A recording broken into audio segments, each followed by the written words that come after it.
দেখো পাখিটাকে, বৃষ্টির মধ্যে ওরাও কি সুন্দর বসে আছে, খেলে বেড়াচ্ছে। দুটো ছিল, একটা চলে গেল। সারাদিন ধরে বৃষ্টি তো হয়েই যাচ্ছে, এখন একটু থেমেছে। নব রান্নাঘরে একটা নতুন রেসিপিতে তোমাদের সবাইকে অনেক অনেক স্বাগত। সারাদিন ধরে তো প্রচন্ড বৃষ্টি হয়েছে, বিকেল 4টের পর বৃষ্টিটা একটু ধরেছে। চারিদিকে জল আর জল, এই দেখো রাস্তাঘাট পুরো জলে জলাকার।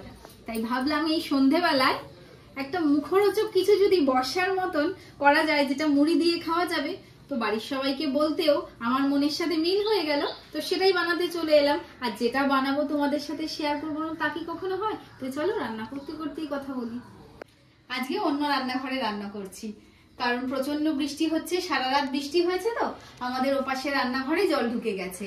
আমাদের শ্রীরামপুর প্রচন্ড নিচু জায়গা, জল হয় একটুতেই। আমার পাশে পুকুর আছে আমাদের বাড়ির, তো জল তো হয়েই গেছে, রান্নাঘর এখনো জলে থই থই করছে। তাই জন্যই সামনের রান্নাঘরেই করছি। আমার যেহেতু একটা হোম ডেলিভারি আছে, তো আমি তো এখান থেকেই রান্না করি। তো এখানে সব বড় ওভেনের সেটআপ, আজকে এখানেই করব দাঁড়িয়ে। আর এখন কি বানাবো জানো তো? এই যে তার জন্য কি নিয়েছি দেখো, পেঁয়াজ। বুঝতেই পারছো, মুড়ি দিয়ে খাবো, পেঁয়াজি। আর পেঁয়াজি চটজলদি হয়ে যাবে, সন্ধ্যায় থাকতে থাকতে বানাতে হবে। তো পেঁয়াজগুলোকে কিন্তু আমি ছুলে নিয়েছি, এবারে কুচিয়ে নেব।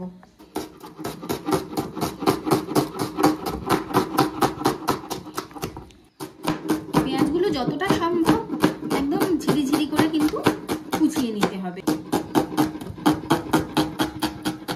পেঁয়াজ কোচানো হয়ে গেছে, এবারে পেঁয়াজগুলোকে ভালো করে হাত দিয়ে এরকম ভাবে চটকে চটকে ছাড়িয়ে নেব। হয়ে গেছে, এবার বাটিতে তুলে নেব।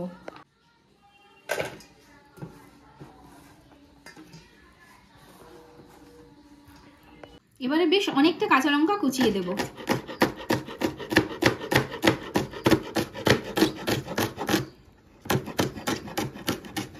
একটা আদার টুকরো নিয়ে নিয়েছি, এটাকেও কুচিয়ে নেব। তোমরা পেঁয়াজিতে আদা দাও কিনা জানি না, আমি দিই, তোমরা দিয়ে দেখো। এই আদার কুচিটা যখন মুখে পড়বে না, এত ভালো লাগে যে না খেলে তোমরা কিন্তু বুঝতে পারবে না। দিয়ে দিলাম আদা আর কাঁচা লঙ্কা। এবারে দিয়ে দেব কালো জিরে, পরিমাণ মতো নুন আর চিনি। এবারে দিয়ে দিচ্ছি 1 চামচ ময়দা আর বেশ অনেকটা পরিমাণ বেসন।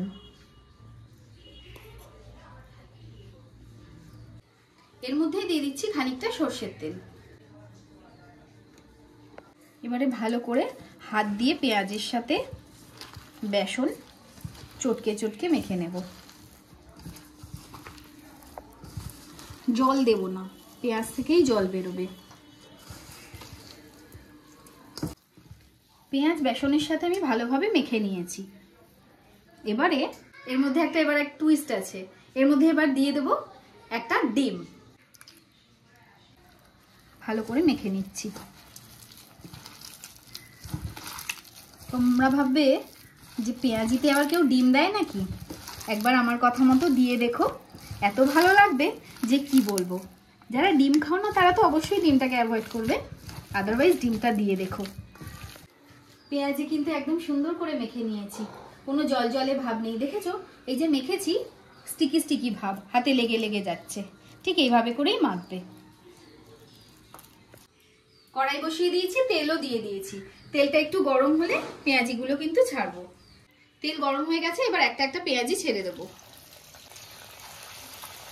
পেঁয়াজি তো জানোই চ্যাপটা চ্যাপটা করেই দিতে হয়। থিকনেসটা তোমরা তোমাদের পছন্দ অনুযায়ী দিও, বেশি মোটা হলেও আবার পেঁয়াজি ভালো লাগবে না। আমি মিডিয়াম থিকনেস রাখছি। দেখো দেওয়ার সাথে সাথেই কেমন লাল হয়ে যাচ্ছে।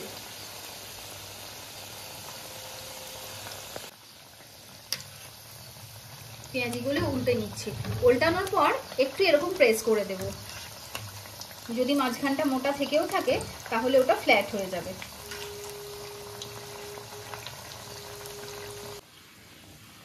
পেঁয়াজগুলো ভাজা হয়ে গেছে, একদম লাল লাল করে ভেজেছি। এবার তুলে নিচ্ছি।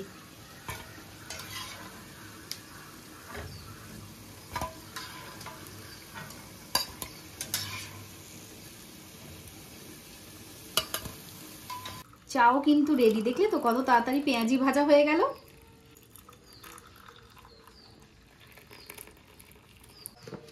চা, মুড়ি, পেঁয়াজি। পেঁয়াজি খাবে, কাঁচা লঙ্কা থাকবে না, তাই কখনো হয় বলো তো? এই বর্ষার ওয়েদারের আদর্শ সন্ধ্যের খাবার আমার তো তৈরি। তোমরা আর অপেক্ষা করছো কেন? যাও চটপট বানিয়ে নাও। পেঁয়াজি মুড়ি খেয়ে একদম লিকার চা, একদম জম্পেস। তাহলে এই পেঁয়াজির রেসিপিটা কিরকম লাগলো সেটা কিন্তু অবশ্যই আমাকে জানিও কমেন্টে। আর ভালো লাগলে একটা লাইক করে দিও। আর আরো নতুন নতুন ভালো ভালো রেসিপি দেখার জন্য চ্যানেলটাকে কিন্তু সাবস্ক্রাইব করে দিও। তো দেখা হচ্ছে অন্য আরেকদিন অন্য একটা রেসিপিতে। তো সবাই ভালো থেকো, সুস্থ থেকো, সাবধানে থেকো। টাটা।